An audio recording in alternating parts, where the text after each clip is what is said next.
Well, look who I have here. Mags. Hey, Jules. Hi, Mag.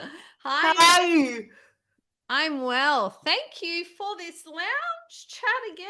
I've got my cup of tea and we're going to have an update on what's been happening with Mags. And I'm so excited about today's tip. hey, you know what? I've just realized that you have your jumper on, that you had your shower in with when you were just having your head done, and you had that jumper on for the shower. Yeah, now I don't need the jumper on. I have had a shower 15 days in a row now. 15 days in a row. Have you had your jumper on or off? Off. You've been naked in the shower. 15 days in a row. It took me 4 months, 3 minutes, and 30 seconds to get 15 days in a row. Well done, Max. How is that feeling? As as clunky. I'm always wondering if today is going to be the day that I don't. So Oh, I'm like an addict on still on a journey, to be honest. yeah. But I'm amazed because Yeah. this is the first habit that I've ever been this consistent in. Normally I give up by now. I'm so proud of you. Just remember little steps. It's amazing, but I've also decided to no longer write about the narrative of my trauma story or talk about it in public You unless I absolutely have to. what? Sorry, can you repeat I've that? decided I've decided not to write about write about the narrative of negativity or my trauma story, so I no longer write in the negative. And I made a public declaration that I was no longer going to do that Okay. Wow, that's a biggie. because I have to make a switch that was then this is now. Otherwise, I'm still living in because what I found was even though I was making these small steps, I was still living in my past as if it was still happening today. So I had to make a conscious choice to no longer do that. And it's like every 30 seconds I have to remind myself I'm not living back then, I'm living now. So it's a constant oops, oops, oops kind of thing. And but I'm really looking forward to our next chat next week because I need to get on top of my sugar intake. And I know that you've beaten that. So next week I'm really looking forward to that discussion because it's serious. Like I have cut down my coffees still to about six a day, but my sugar content with those including the coffee sachets because it's got sugar in it already. I had three sugars on Also, top, on top of what's in those sachets. Imagine that 6 times a day. well, it's better than 20 times a day, Max. Yeah, it's amazing. Yeah. But is it easy? No, you have to really work at it. And I went to a business boot camp to learn about branding, but what I found out about was that I had more backfilling to do in terms of the skills that I hadn't learned when I was growing up, rather than business and marketing, which was okay because it's more important to fix your personality and the bits of you that you missed out on before. I think we touched on it before when I said that because I was in a wheelchair. My parents and society at large are used to doing everything for me because they don't think that I can do it, and so I learned what's called learned helplessness. And so, even though I'm chronologically 52, in my developmental catching up stage, I'm still at about I'd say less than 12 in terms of some of the practices that I do. Like, I don't even brush my own hair, or choose my own food, or choose my own clothes. So I had to install those habits, and I can't read someone's emotions by text. I have to actually see their face to be able to tell what emotion they're feeling. And even then, I can't tell. For instance, now because you've not got a frown line or a smile, and like your teeth are not showing, so I can't tell if you're happy, sad, Mm. or what. But there's just things that I haven't been able to pick up, and I haven't learnt good emotional hygiene. Like I haven't learned how to self-regulate my nervous system. So I've actually enrolled in a Tai Chi class to learn how to slow down my movements and to breathe from my ribs instead of my chest or my because my stomach doesn't even move, you see. I don't have any movement or lung capacity. So when I signed up, they said, "Are you mad? Because you can't stand up to do the stance. You can't stand up to do any of the actual movements. So why did you join?" And I said, "Because I need to re-regulate my nervous system because it's like it's on crack all the time.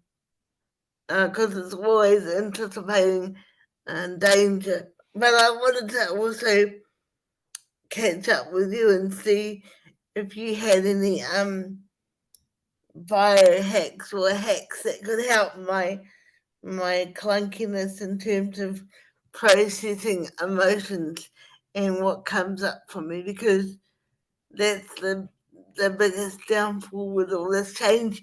You forget how to process stuff, and you think it should take this amount of time or this amount of time, and when it doesn't, you kind of get down on yourself. And I've got this notion that if you do something wrong, well, then you have to punish yourself for it. I've always got to be doing something well or right or perfect. I can't do something not right. Like like yesterday, I must confess to your viewers, I feel so stupid. Yesterday, I called her Julie and I said, "Morning, Julie, time for the podcast." And she's like, "Hang on, there is tomorrow." And I'm like, "Holy crap." And what you don't know is literally my system had a meltdown. I had to call one of my coaches and say, "Holy crap, I appeared on the podcast. I rang the podcast organizer a day early, and my system was like so severe that I started hitting myself in the head. And I haven't hit myself in the head for 3 months. And I was like, started to scratch my face, and I was like, holy cow. So when I say to you that I can't get anything wrong, my nervous system is kind of jacked up. So it's like, holy cow. Because I'm not late. I'm always reliable. I'm not late. I try to always have the same Zoom link. I always contact you via the same Zoom link. I can't use a different one. That's just how my brain works. I have to use the same one every meeting. I can't I can't use a different one. I have to go to the same email that you sent me 2 weeks ago. So Wow. it's just how my brain works. So, Max, can I ask you something? Because I'm pretty new to Zoom. So, even though I sent you a link for today's time, you have used another one and that's come onto here. Yeah. I Wow. use the old one. I didn't know that that even happened. But Yeah, anyway, you can that's use the old one as long as as long as it's the same user, you can use the old one. I've been contacting my coach for 3 years on the same link. so because it's you and I, it's okay. Yeah, Wow, I didn't know that. So thank you for yeah, yeah, sharing yeah. that. So that's what happens if your nervous system is so used to having to be perfect or right, and this concept of right and wrong. Um, so like it's very black and white. If you do the crime in my book, you got to do the time. There's no leniency, nothing. There's no black. It's either black or white. It's like So I was panicking because you said 10 o'clock, right? And I was like, uh, she's not here. And then I saw your husband, and I'm like, okay, did I get the wrong day again?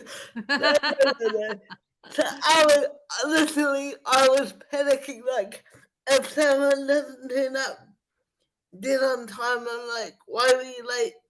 How come you're not here? You see 10 o'clock, it's one past, it's 1 minute past. I was going to leave the meeting. That's how serious it is. Hey, when I leave my house, I have to time how long it's going to take to get there. If I'm 5 minutes later than I estimated, I have a panic attack. Mm. So it's like very yeah. So this change thing is great if you're normal, but if you're neurodiverse as well, it's kind of even more clunkier.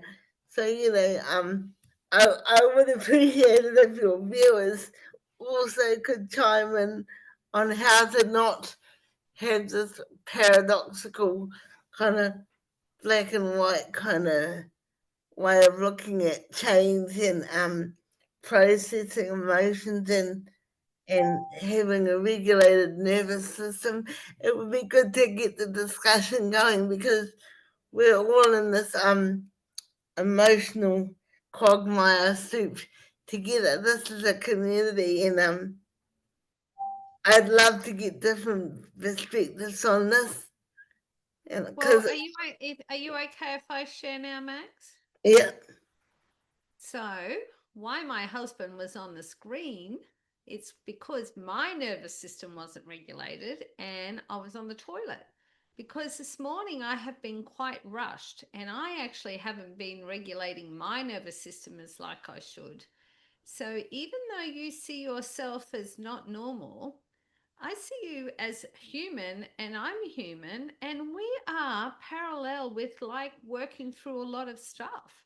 Where I'm trying to work on regulating my nervous system. I was at the psychologist on Friday getting more tools on how I can feel, more better with my nervous system. And when you say that you're in the age of 12, I can see me there. I can see that because I've followed so many patterns and beliefs and conditionings that I'm unpacking about what I can do rather than what I always have done.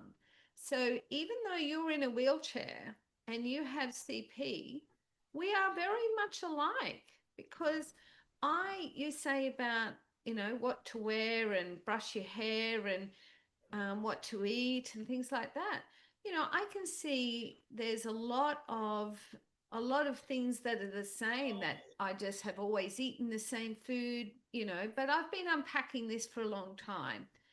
And this is new to you, Mag. So just remember, be kind to yourself. And I know you're talking about sugar, but how about you have a look at that? 2 weeks ago, you were drinking 20 cups of coffee with all this extra sugar. In 2 weeks, you're down to 6 cups of coffee. You've got the sun on your face. You've got the curtain. I know. You're Isn't it showering with great? no clothes on for 15 days. Like, oh my goodness, how beautiful is that? So be really kind to yourself and look at the steps that you're making. It's just huge.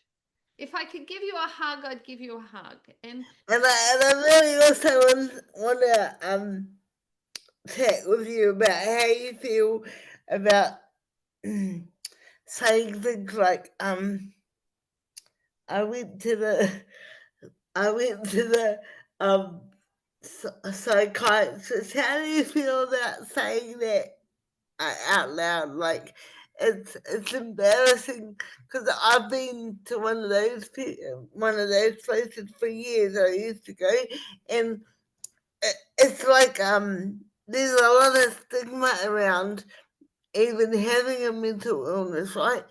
In my workplace, I work in one of the biggest healthcare providers in my country, and in my workplace, we don't mention that we've got a mental illness, because if you do that, you're stigmatized by the other workers that you work with. So a lot of us with mental health issues in our workplace don't speak about it because there's stigma even in a health provider. And so how do you feel about talking about your um difference in terms of mental health or whatever it is in the public arena? How Well, do you get around thank it you. yourself? Thank you for asking me that, Max. I see a psychologist. I don't think I said psychiatrist, I'm not sure, but see a psychologist, and also I see a holistic counselor. And without them, I would not be alcohol free and sugar free. They have helped me unpack so many things. And this stigma about mental health, I don't like that word mental health, because I feel all humans have mental health issues. It's just that people are more aware of it than others. And I'm very aware of it. And I'm very aware that I've used alcohol and sugar to make me feel better. But I'm very aware that I don't want that anymore. And I want to break that pattern. So, mental health to me has got that stigma. But I feel like it's all part of the whole self, no different to emotion, no different to mental, no different to physical, and no different to spiritual. I just need help with the mental part, the headmaster part that's ruling. And letting me feel more in my body. So I actually was a little bit shamed to be even say that I might need to see a psychologist. But now, with my openness, I feel like it is something that I need. And I feel like a lot of people need it. And if Yeah, they because and if they what strip why away, my relaxant goes like this. You see, on the media, they say, "Oh, this crime was committed," and the reason uh, it was committed by someone that just happens to have a mental health illness, and they say that more and more crimes are being committed by people that have schizophrenia, depression, anxiety, or what, and they like make a point of saying this person has a mental health illness, therefore they're more likely to commit a crime. And if they didn't say that, and if they didn't say, "Oh, this person has a mental health illness and connected to crime," then we wouldn't. Then I wouldn't feel like I'm more likely to commit a crime because I have a mental illness. It's already bad enough that they've given me this label that I don't want to wear like a plaster.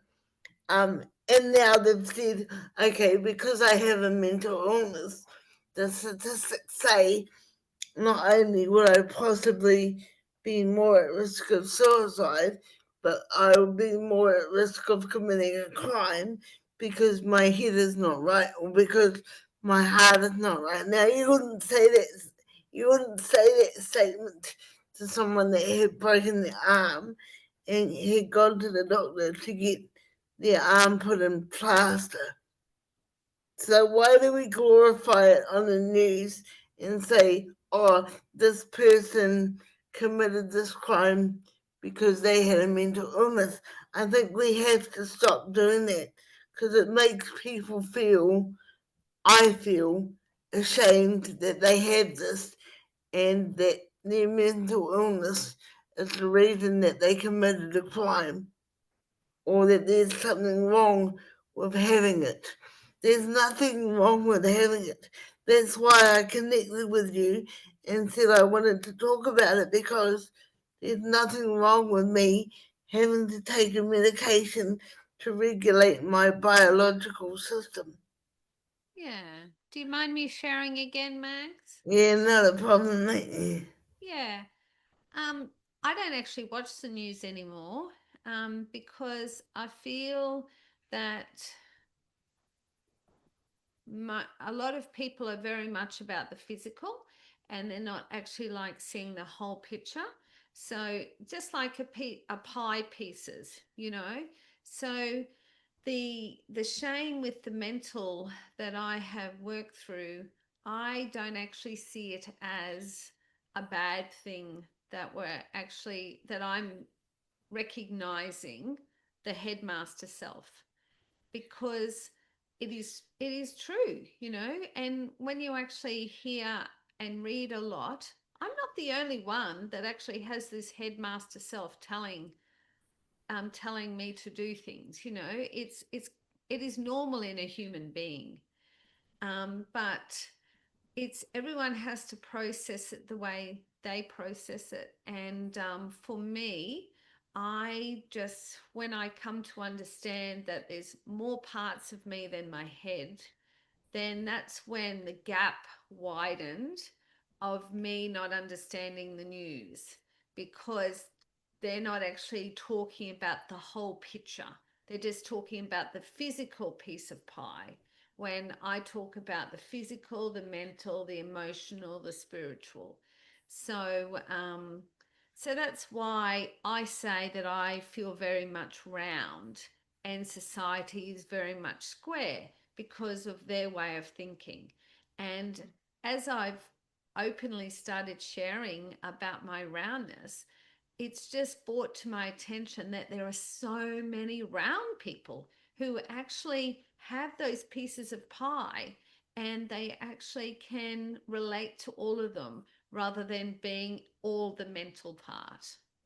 I think what saddens me is that I've been in the system for a long time now, and 25 years I've been living in residential care, and they still see you as like they still see you as departmentalized.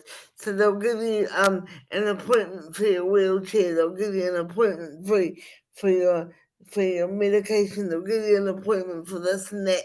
They don't see you as a whole person.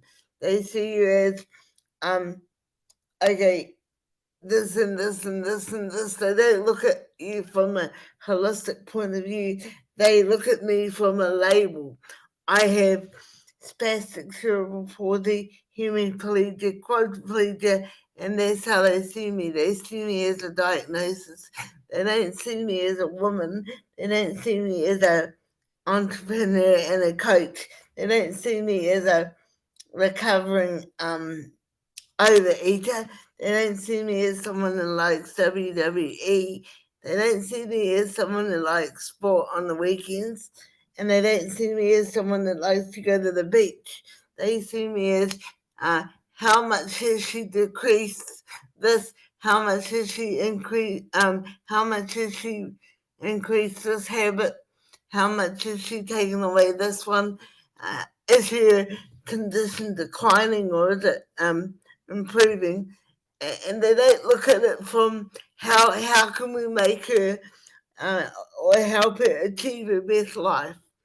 Um, I just want to say that if it wasn't for my care team and the people that get me up in the morning, I wouldn't be able to present anything to the world. So I think I want to give a shout out to caregivers and people that work in the system because they're the ones that provide us with the ability to get up and to live our best lives. And without those people supporting us, I couldn't even be having this conversation.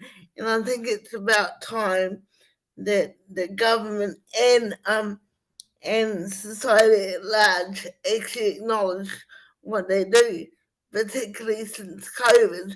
We've lost a lot of good workers because they've been told either they vaccinate or they get out of the system, which is unfair because we lose good workers because of that. So I just want to give a shout out to however you help in the caregiving sector. Without you guys, we would be absolutely fried. And so I think you're angels. Anyone that works in the healthcare facility changes people's lives, not only my life but my family's life and society's life. It has a great impact, and also like if you want to do even a bigger step, employ someone with a disability in your business.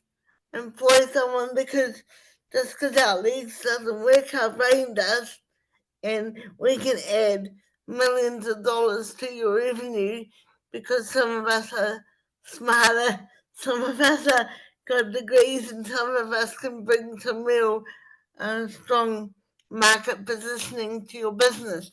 And so I want to speak to all those employers out there that are thinking, well, can I employ someone that's reliable?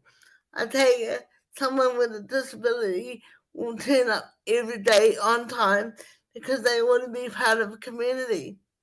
We want to work, we want to give back to society, and we want a fair wage in doing it. But I'm penalised for wanting a fair wage. I can only earn $8,000 a year above my benefits. Otherwise, I get penalised and I have to pay back the government. Now, how unfair is that?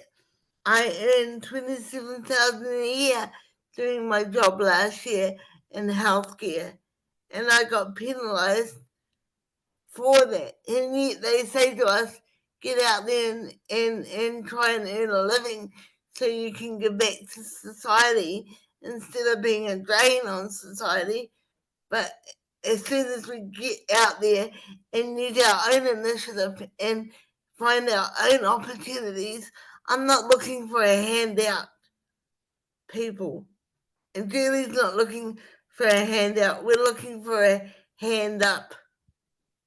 And yeah, so thank you for giving people like myself and yourself a place, a community to belong.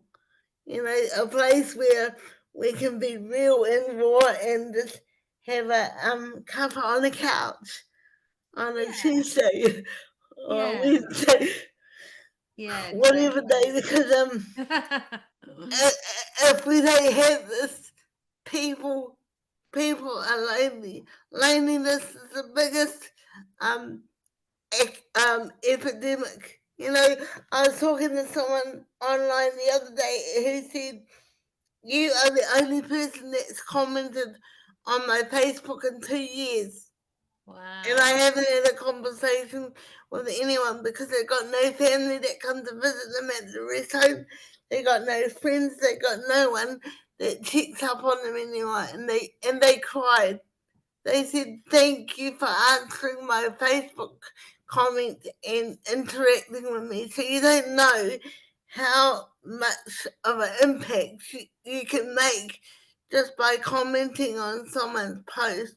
And so please make a point of reaching out to those that don't have family in rest homes, because they might not even have a cat either, or they might not be able to go for a walk. You know, I had no idea that this poor woman had no one interacting with her for that long. It is really sad to me how we have put money above and profit above people. Yeah. Right? Well, that's why your Story Matters movement is so important, Mags, because we get to chat with people who want to be heard or want to be engaged with and hear other one's story in a nice community. So, if you are interested, and Mags and I are part of it, if you're interested in the Your Story Matters movement, please. Come join us, please. Yeah, and we look forward to having a chat with all of the people who just want to be heard and seen and share their rawness and their realness. And let us know and get in touch with us, and I can send you the link. Well, thank you very Canadians much, and Matt. Americans, everyone's welcome Yeah, from that's all right. over the world. Yeah. And Max, I know you have another appointment. So thank you very, very much for catching up with me today on the lounge. You're welcome. And I look forward to seeing the growth in the next couple of weeks. And It's going to be amazing. Thank you. and just remember, be kind to yourself, and also your story matters. Thank you. Thanks. Have a good day, everyone. Thank you.